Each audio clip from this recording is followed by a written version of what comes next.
Hey there, folks. Deathstalker here, coming at you today with a book haul video. Why? Why not? Alright, in all seriousness, this is just a bunch of books I got actually a while ago from a Goodwill bookstore, and that I had sort of forgotten about during the course of moving house. I moved to a new house. All my stuff's been packed up. I'm still unpacking some things, my books especially. I happened to find these. I remembered getting all of these, and I decided, you know what? I'll talk about these just for a video real quick. So let's begin with that. First one up, The City and the Stars by Arthur C. Clarke. This is actually a book I have not heard of before. I picked this up because the premise, the description of it sounded interesting. Single city on the remains of Earth, sort of an end of civilization type science fiction book. I really do need to read more science fiction. I haven't actually read that much. I've always been more of a fantasy guy, but what is science fiction? But it's fantasy with technology. It's technological fantasy.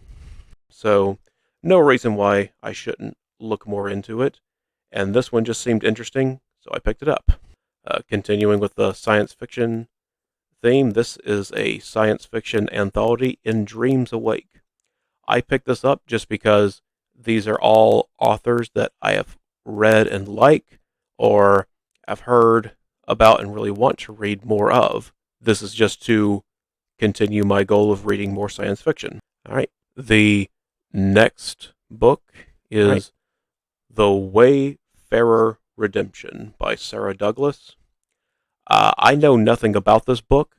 I just picked this up because I've heard good things about it. I believe a friend of mine has read this and said good things about it.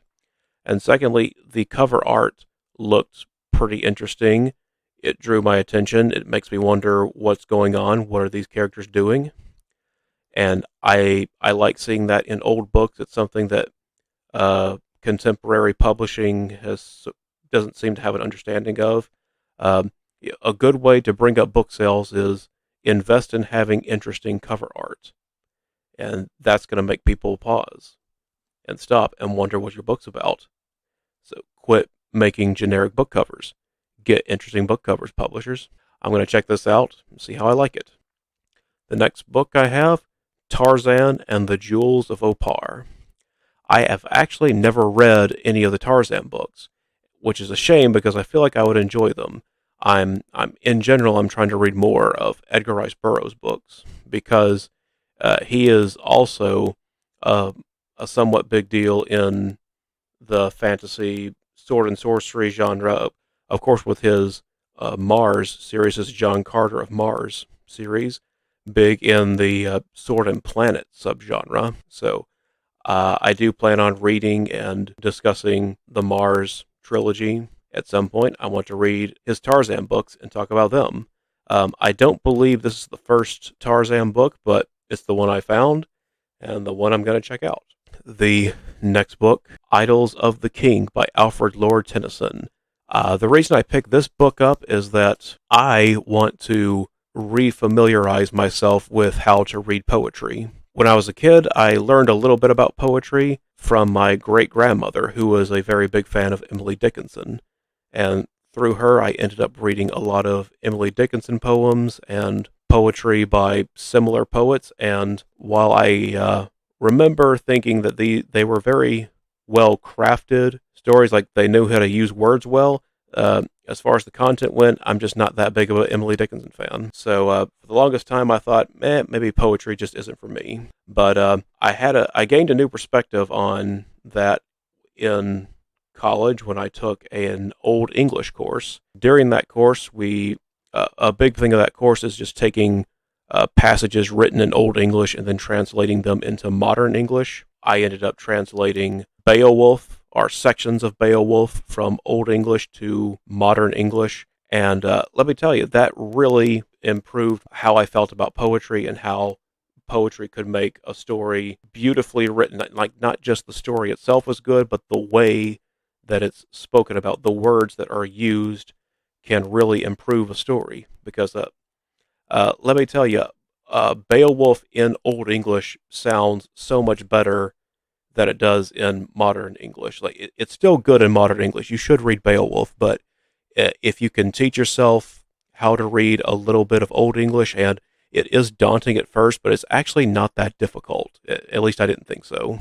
So if you can learn how to read a little bit of Old English and you read Beowulf in the original Old English, it improves your experience. Anyway, that's a little bit of a side tangent. But the point is, I am trying to get better at reading poetry. So I'm going to check it out and see how it goes. The last book here, Treacheries of the Space Marines. And this is an anthology of several stories by various Black Library authors. I decided to pick this up for two reasons. One, I like Chaos Space Marines. They're pretty cool in all the same ways that regular Space Marines are cool, that they have just that little bit of extra edge, extra bite to them. And secondly, it gives me a chance to sort of sample a bunch of Black Library authors and see which ones I like and which ones I don't like. Because the thing about Black Library books is that the quality of the writing varies greatly depending upon who's writing it. Any 40K fan will tell you there are great Black Library books, and there are others who should be avoided like the plague, which sort of makes picking out your next Black Library read it gives you a bit of hesitation, because you're sort of wondering, oh, is this one of the good ones, or is this going to be the ones that is terrible? And this gives me a chance to familiarize myself with these writers, figure out which ones I like, which ones I don't like, and this will help to inform my next reading decision with Black Library. And that concludes this book haul video. If you have any thoughts on the books in this video, be sure to leave it down in the comments. Also, check out my other videos, and if you would be so kind, be sure to like, subscribe, click the bell icon, and all that other YouTuber nonsense. And as always, take care and have a lovely day.